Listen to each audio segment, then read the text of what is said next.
les amis, aujourd'hui je vais parler des réseaux telluriques. Alors si vous vous intéressez de près ou de loin à la géobiologie, vous ne pouvez pas passer à côté.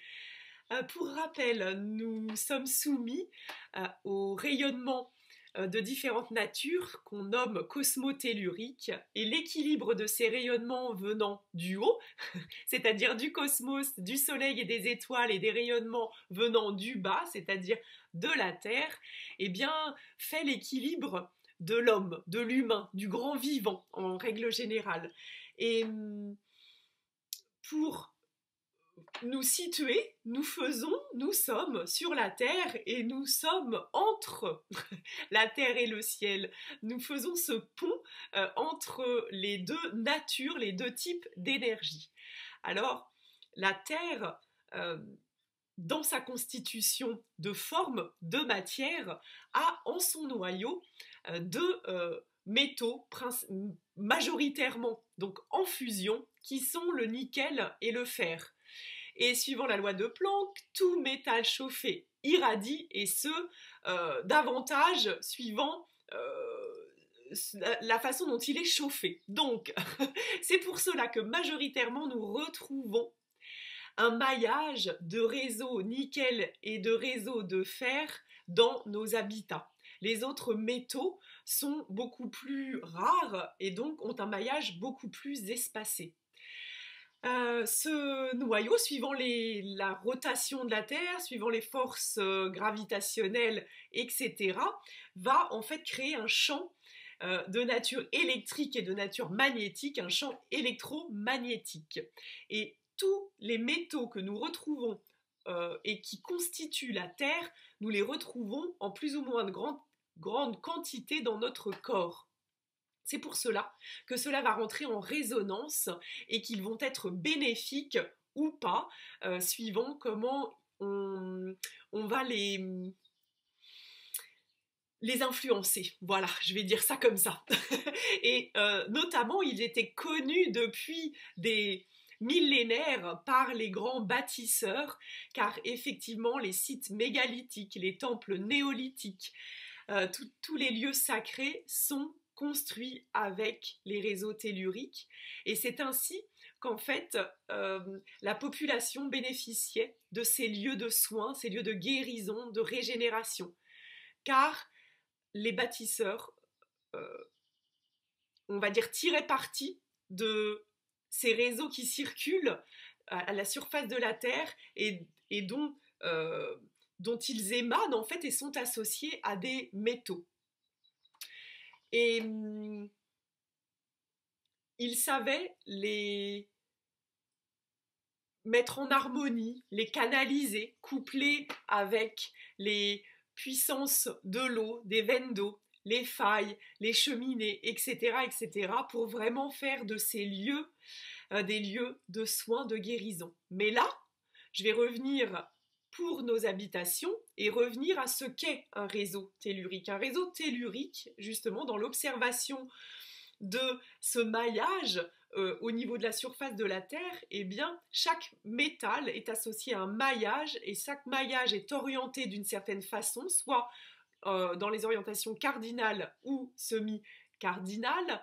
Ce maillage, les murs sont plus ou moins larges et espacés, suivant le métal.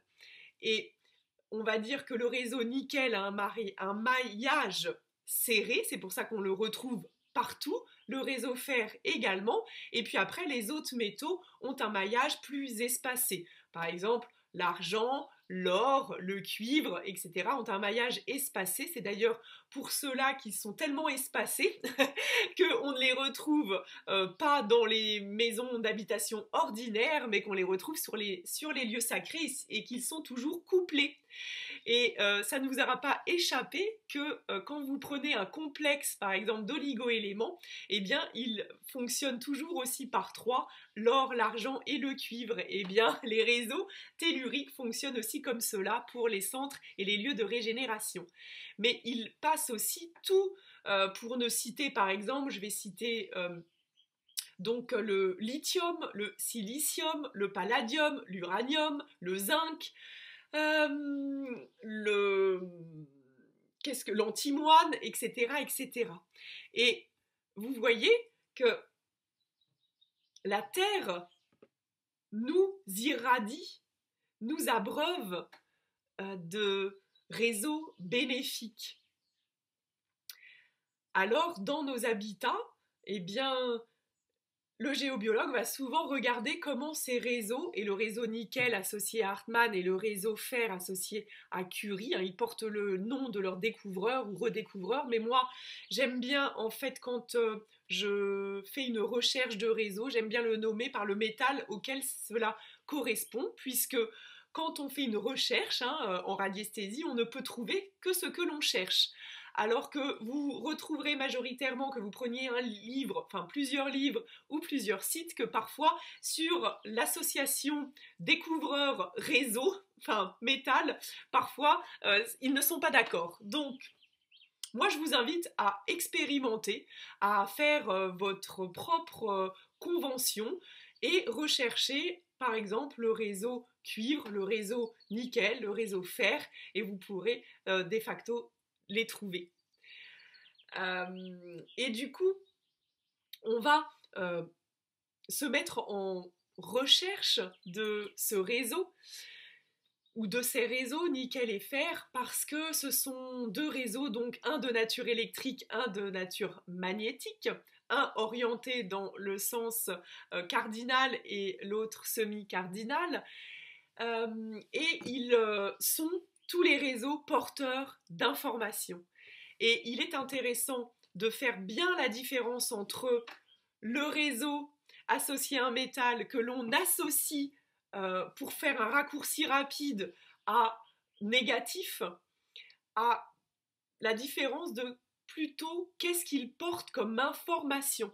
Le nickel, il porte l'information psychique, il est orienté nord, sud, est, ouest. Je vais vous donner un exemple concret.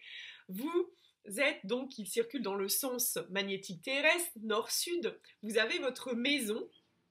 Alors je vais prendre la maison et on va dire que le nord est là et le sud est là. Donc, par exemple, je vais avoir un mur d'énergie nickel qui va traverser ma maison dans le sens nord-sud. Si derrière ma maison, il y a un hôpital psychiatrique où il y a un cimetière orienté nord-sud, ben, qu'est-ce qui va traverser par le réseau nickel comme information dans mon lieu de vie? Je vous le donne en mille, les informations de ce qu'il y a en amont. Donc, cimetière, hôpital psychiatrique, etc. Donc, vous voyez bien que ça va être une émanation, non pas due au nickel en lui-même, mais due à l'information que le réseau véhicule. Si vous avez au-dessus, on va dire une école, vous avez une forêt avec plein d'êtres de la nature et vous avez un environnement harmonieux, et bien va découler, va être véhiculé ces informations. Donc l'importance de bien dissocier en fait le réseau auquel il est associé en rapport avec un métal et l'information qu'il porte est essentielle. Et comme le réseau nickel est de nature électrique, il va être très très très très sensible à l'électricité et ça ne vous aura pas épargné que dans nos habitations. Au fil des siècles, nous avons de plus en plus électrifié nos lieux de vie, nos lieux professionnels, basse et haute fréquence, et donc cela peut venir perturber évidemment ce réseau, venir le dédoubler, venir le contraindre et porter des informations qui ne sont pas toujours favorables, en tout cas qui ne vibrent pas dans le sens d'harmonie. Et le réseau fer, lui, est magnétique et donc il va être très sensible aux masses métalliques. Donc très important d'être vigilant aux masses métalliques qui vous entourent dans votre lieu. Mais là sera l'objet d'une autre vidéo concernant les perturbations car je n'aime pas forcément les nommer perturbations, c'est-à-dire que c'est la méconnaissance de l'humain par rapport à où il crée son environnement et ses habitations, qui n'est plus relié justement à cette sagesse, à cette connaissance de la vie sur Terre, et qui va construire n'importe où. Beaucoup de communes, moi je me suis retrouvée à faire des géobiologies, par exemple sur des lotissements qui étaient construits sur des anciens cimetières remblayés. Bon, je vous fais pas un dessin, voilà. Et puis, aussi on va pas du tout analyser la nature du sol. Il y a des veines d'eau qui passent, il y a des failles, et cette méconnaissance, c'est pas, voilà, si l'humain ne sait pas, ça ne peut pas être à sa conscience. Donc, dans les écoles d'architecture, dans les écoles de médecine, on ne fait pas forcément cette transmission que le lieu influence le vivant et sa santé.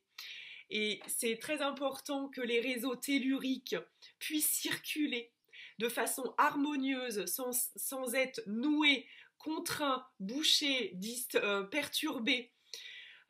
Aussi, j'entends perturbé par aussi les miroirs des doubles, les réseaux, les multiplient.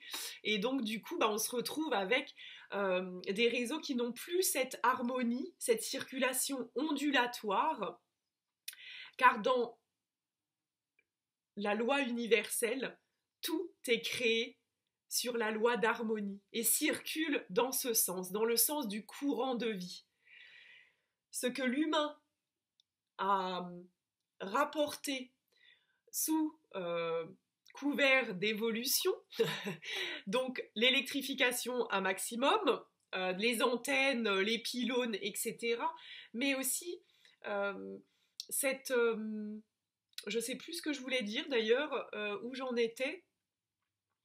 Oui, les matériaux de construction qui, par exemple, si vous allez comprendre tout de suite, le réseau nickel, il est soumis et il est très sensible à l'électricité.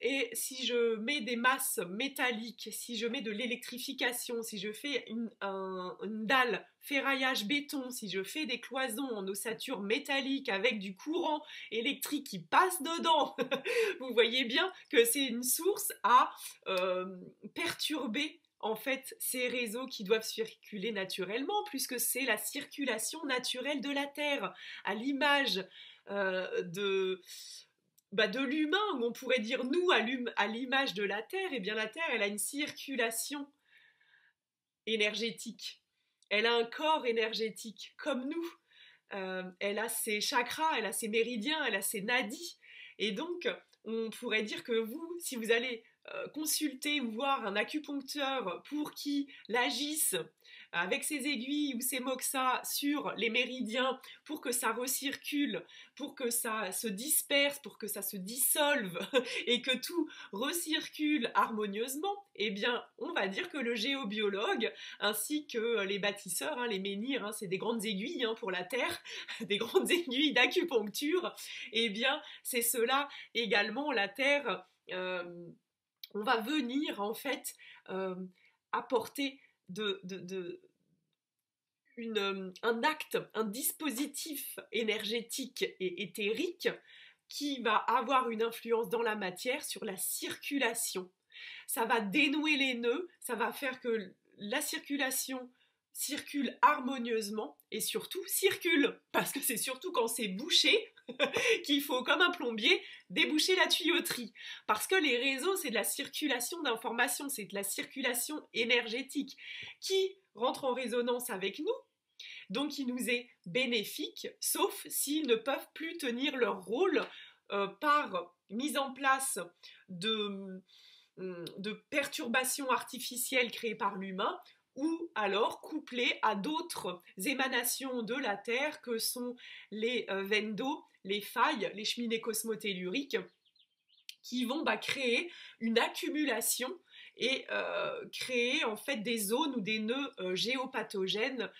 Si ce mot-là vous parle et que vous êtes connaisseur dans la géobiologie, et géopathogène, on voit bien pour ceux qui la découvrent, on voit bien en fait que ça va être un nœud qui va faire que nous faire chuter le taux vibratoire, non seulement cela, mais aussi rentrer en résonance sur une disharmonie et donc venir pointer, s'instiller dans les corps énergétiques, là où il y a une faille en résonance avec l'humain. Alors, du coup, eh bien, c'est vraiment capital, majeur pour moi de faire passer aujourd'hui le message que non, il n'y a pas de réseau négatif. Il y a des réseaux qui sont polarisés, plus, moins, et donc on en a vite fait de les amalgamer à négatif, positif, et amalgamer négatifs qui sont nocifs. Pas du tout. Polarité, vous avez en vous, votre corps fonctionne et est soumis à la polarité. Plus, moins, et tout ce avec quoi vous allez interagir dans votre environnement est soumis à polarité. Ici sur Terre, nous sommes dans la matière, nous sommes soumis à la 3 dimensions et nous sommes soumis à la polarité. Tout est polarisé, tout a une information, une vibration. Ça reviendrait à dire que sous couvert de faire par exemple comme les bâtisseurs des églises et se servir des pierres et les mettre justement plus moins dans leur sens de polarité pour faire que ça circule. Et oui, hein, l'extraction d'une pierre, elle a un sens, elle a une polarité. Et quand elles sont mises ensemble, elles vont créer en fait un cheminement, une polarité qui va faire que ça circule dans le sens des aiguilles d'une montre ou à l'inverse. Eh bien, pour tout, c'est pareil.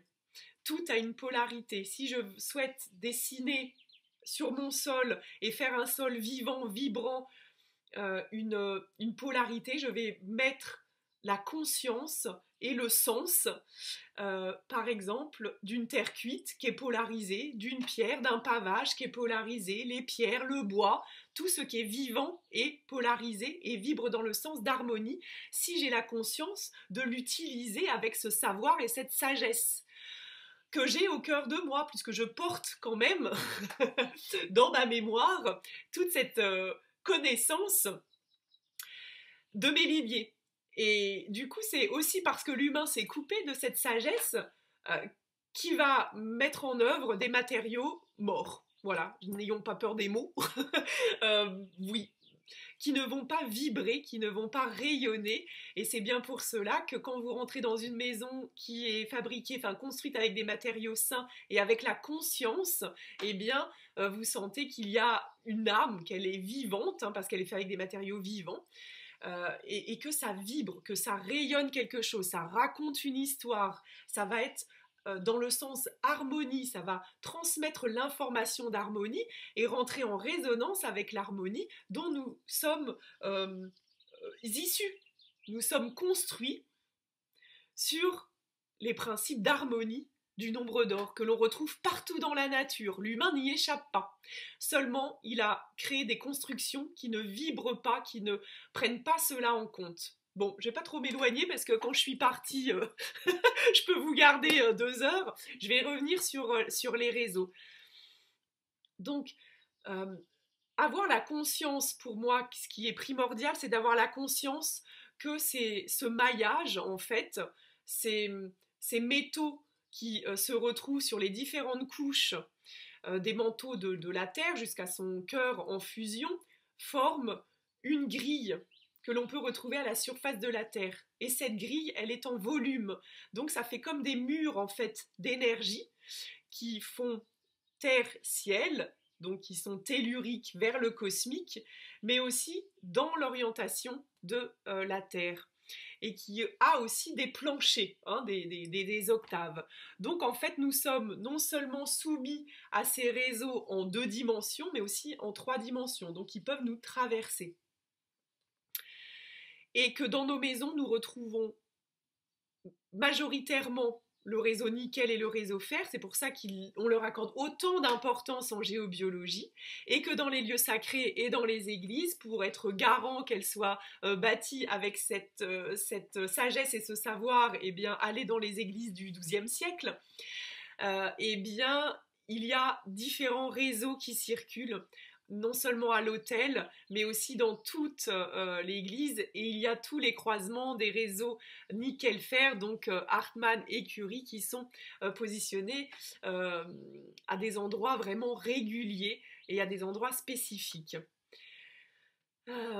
Et avoir cette conscience que chez nous, ça doit circuler de façon harmonieuse, de façon fluide, c'est faire l'analogie de en nous, ça circule de façon harmonieuse et de façon fluide. Et que ce sont comme tout ce qui est énergétique et vibratoire et qui nous entoure, eh bien ce sont des véhicules qui permettent de faire voyager des informations, des consciences et de recevoir des informations, de se mettre en résonance avec. C'est pour ça que je dis que tout le monde a la capacité d'être géobiologue. C'est la connaissance de la vie sur Terre et de sa vibration, de sa constitution énergétique. Et si nous faisons si nous écoutons un lieu, eh bien nous pouvons savoir si ça circule bien ou s'il y a des endroits où il y a des nœuds, et en l'occurrence appeler le plombier ou le fer pour déboucher la tuyauterie et faire que justement les réseaux telluriques portent l'information de régénération, de soins et abreuvent par résonance le corps de leurs bienfaits. Voilà. Donc j'espère que je vous aurai un peu éclairé sur la nature des réseaux telluriques. J'y reviendrai tout au long des cours puisque nous ne pouvons pas faire sans. Et dans la prochaine ou dans les prochaines vidéos, je ne sais pas encore quand, j'aborderai les réseaux telluriques, mais qui sont en lien non pas avec les métaux, mais avec les cristaux qui sont également présents et qui constituent la Terre. La Terre est un grand cristal, et donc en cristallocosmie ou en lithothérapie, eh bien c'est pareil qu'en homéopathie ou oligo-éléments, eh bien nous mettons en résonance avec les différents cristaux de la Terre pour eh bien, harmoniser, guérir, soigner, prendre soin en tout cas de nos différents corps, corps, âme, esprit. Et c'est aussi ce que les réseaux telluriques font. Et c'est vraiment justement ramener cette conscience que nous ne sommes pas isolés de la circulation énergétique de la Terre, des rayonnements cosmiques et des rayonnements telluriques, mais bien au contraire qui sont essentiels à la vie. Sans eux, eh bien, il n'y a pas de vie. Nous en sommes au quotidien. Nous en recevons l'influence.